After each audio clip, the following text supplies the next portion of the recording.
Man kills wife for not bearing child. क्या अर्थ हुआ? Man एक आदमी, किल्स, किल का मतलब होता है जान से मारना, और यहाँ पे प्रेजेंट इंडेफिनिट टेंस का प्रयोग हुआ है, इसलिए वर्ब की फर्स्ट फॉर्म में एस लगा दिया गया है।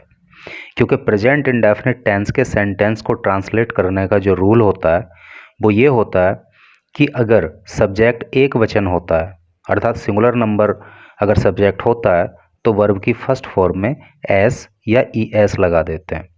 तो उसी रूल को यहाँ पे फॉलो किया गया है।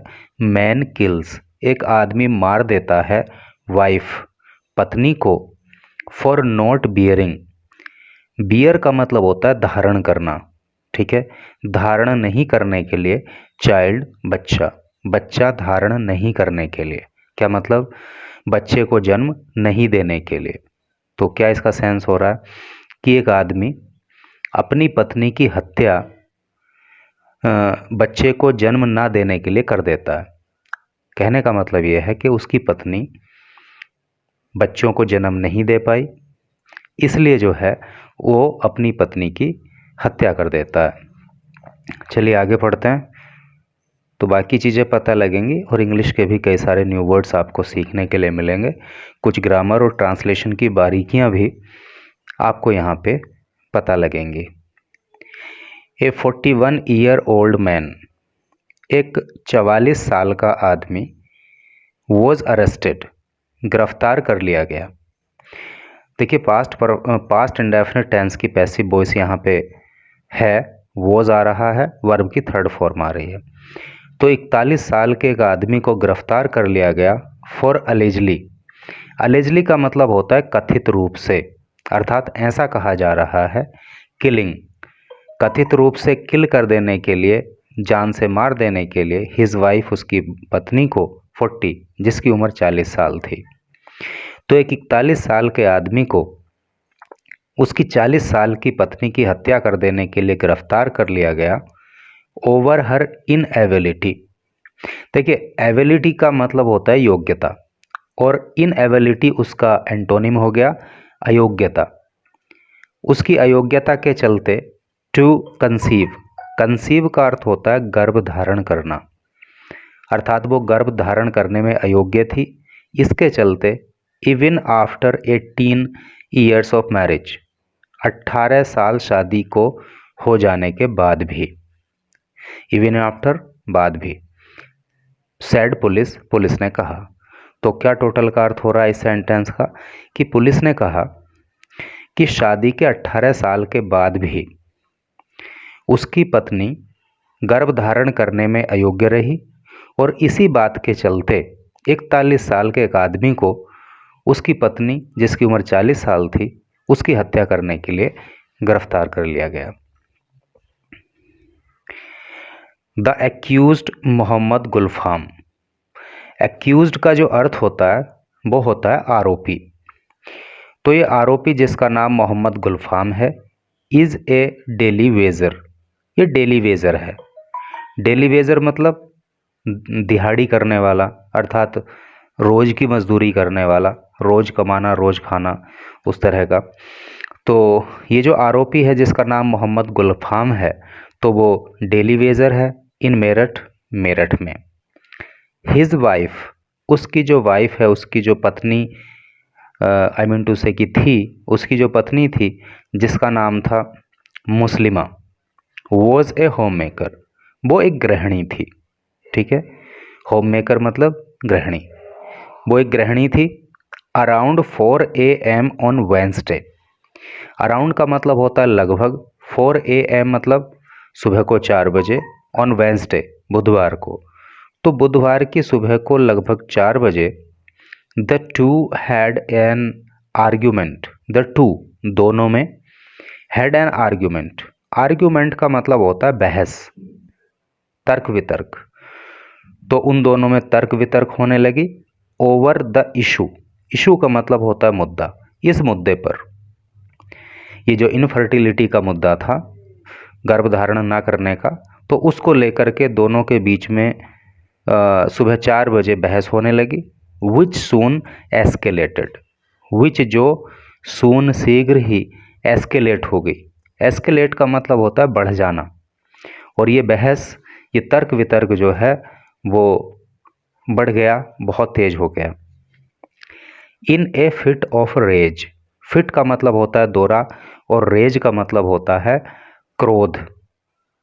तो क्रोध के दौरे में, यानी कि उसको क्रोध का जैसे दौरा आ गया, बहुत तेज वो क्रोधित हो गया। Gulfam allegedly strangled his wife using a wire. तो गुलफाम ने, अलेजली का मतलब कथित रूप से, एस्ट्रेंगल्ड, एस्ट्रेंगल का मतलब होता है गला घोंट देना, हिज वाइफ अपनी पत्नी का, यूजिंग ए वायर एक तार का प्रयोग करके। ठीक है, तो उसने क्रोधित अवस्था में अपनी पत्नी का जो है एक तार से गला घोंट दिया। And then slit her throat, and then और तब, स्लिट काट दिया, हर थ्रोट उसके गले को। ठीक है, तो इन्हें फिट ऑफ रेज, यानी कि क्रोध के दौरे में पहले तो गुलफाम ने तार की मदद से अपनी पत्नी का गला घोंट दिया, और उसके बाद जो है उसके गले को उसने काट दिया। सैड पुलिस, पुलिस ने कहा। एडिंग दैट, और आगे पुलिस ने कहा, द कपल यूज्ड, कपल का मतलब जोड़ा अर्थात पति पत्नी, यूज्ड टू क्वेरल, कि ये जो पति पत्नी थे ये आपस में अक्सर लड़ा करते थे। ऑफन का मतलब होता है अक्सर।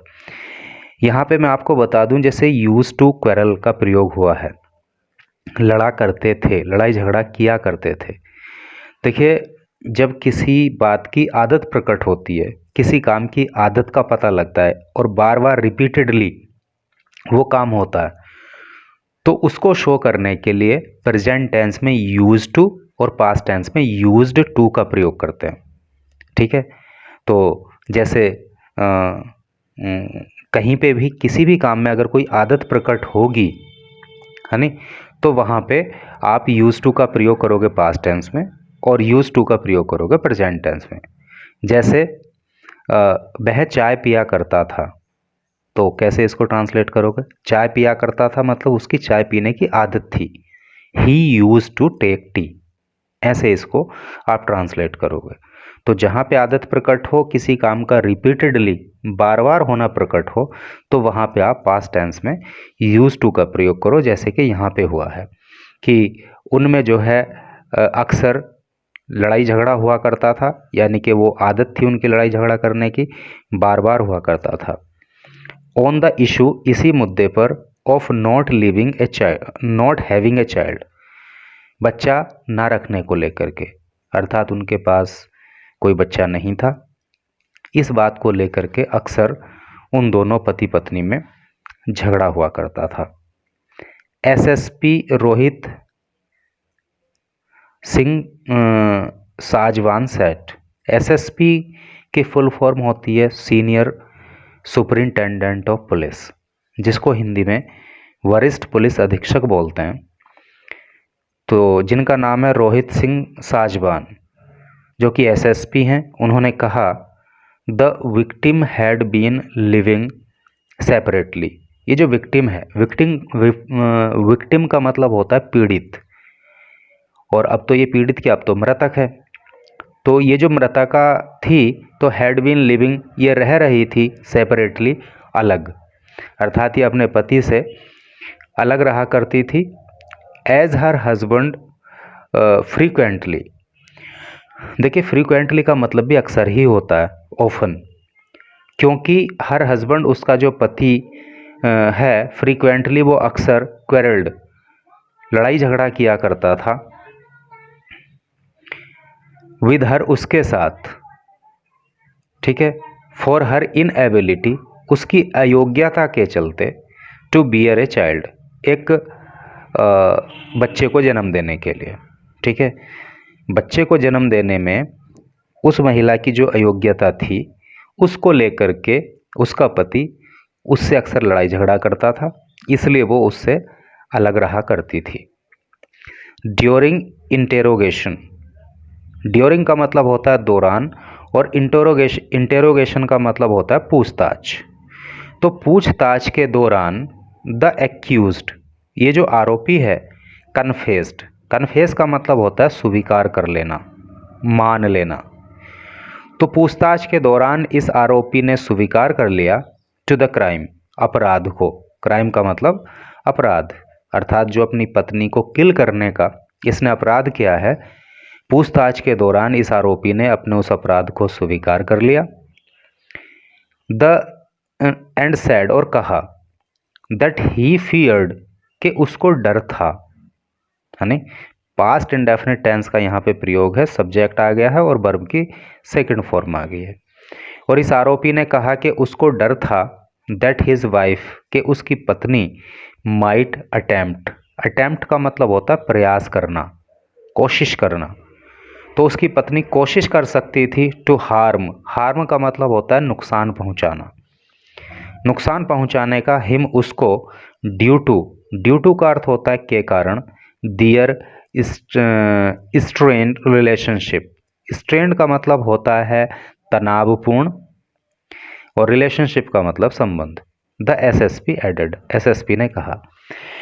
तो एसएसपी ने कहा कि पूछताछ के दौरान आरोपी ने अपने अपराध को स्वीकार कर लिया और उसने ये भी कहा कि उसको डर था कि उनका जो तनावपूर्ण संबंध था तो उसके चलते उसकी पत्नी उसको नुकसान भी पहुंचा सकती थी।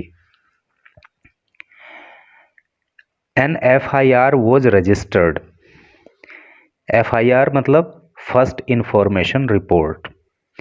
तो जो फर्स्ट इंफॉर्मेशन रिपोर्ट है वॉज रजिस्टर्ड, वो दर्ज कर ली गई, अगेंस्ट, विरुद्ध, द एक्यूज्ड, आरोपी के, अंडर आईपीसी, आईपीसी यानी कि इंडियन पीनल कोड और हिंदी में कहते हैं भारतीय दंड संहिता। सेक्शन का मतलब होता है धारा 302, 302। तो भारतीय दंड संहिता की धारा 302 में आरोपी के खिलाफ एफआईआर दर्ज कर ली गई। एसपी रूरल का मतलब होता है देहात, ग्रामीण। एसपी का मतलब सुपरिंटेंडेंट ऑफ पुलिस, ठीक है, यानी कि पुलिस अधीक्षक। तो जो पुलिस अधीक्षक ग्रामीण हैं जिनका नाम है कमलेश बहादुर सेठ, क्या कहा उन्होंने कमलेश बहादुर ने, जो एसपी ग्रामीण हैं, द विक्टिम, ये जो मृतक है, was living with her parents, ये अपने माता पिता के साथ रह रही थी, ठीक है, अभी ऊपर भी बताया गया था कि अपने पति से अलग रहती थी। तो ये अपने माता पिता के साथ रह रही थी, एंड हैड रिटर्न्ड, और वापस आई थी, यानी पास्ट परफेक्ट टेंस का यहाँ पे प्रयोग है क्योंकि सब्जेक्ट के बाद जो है हैड आ गया है, ठीक है, और सब्जेक्ट यहाँ पे विक्टिम है, ठीक है, उसके बाद हैड आ गया, उसके बाद जो है वर्ब की थर्ड फॉर्म आ गई है। तो ये जो मृतक थी ये अपने माता पिता के साथ रह रही थी और ये वापस आई थी टू हर हस्बैंड्स हाउस, अपने पति के घर पे। अपोस्ट्रोफी एस लगा है तो इसका मतलब का की कैसे होता ही है। तो ये अपने पति के घर पे आई थी इन भवनपुर रीजन का मतलब होता है क्षेत्र, ऑफ मेरठ। तो मेरठ के अंदर जो भवनपुर क्षेत्र है तो वहाँ पे ही अपने पति के घर पे आई थी just 3 days before the incident, just केवल 3 days बिफोर, 3 दिन पहले, द इंसिडेंट, इस घटना के, यानी कि जो घटना घटित हुई उसकी जान चली गई। तो इस घटना से सिर्फ 3 दिन पहले ही वो अपने पति के घर पे आई थी। तो इस तरह से करके भाई न्यूज़ थी और काफ़ी दुखद न्यूज़ है और इस तरह की घटनाएं किसी भी हालत में स्वीकार नहीं की जा सकती। ये गलत बात है क्योंकि कोई ज़रूरी थोड़ी है कि वाइफ ही इनेबल हो सकता है कि हस्बैंड के अंदर भी इनेबिलिटी हो और फिर कुछ भाई किस्मत का खेल भी होता है। तो इन बातों के लिए किसी की जान लेना ये कहीं से कहीं तक भी स्वीकार्य नहीं हो सकता।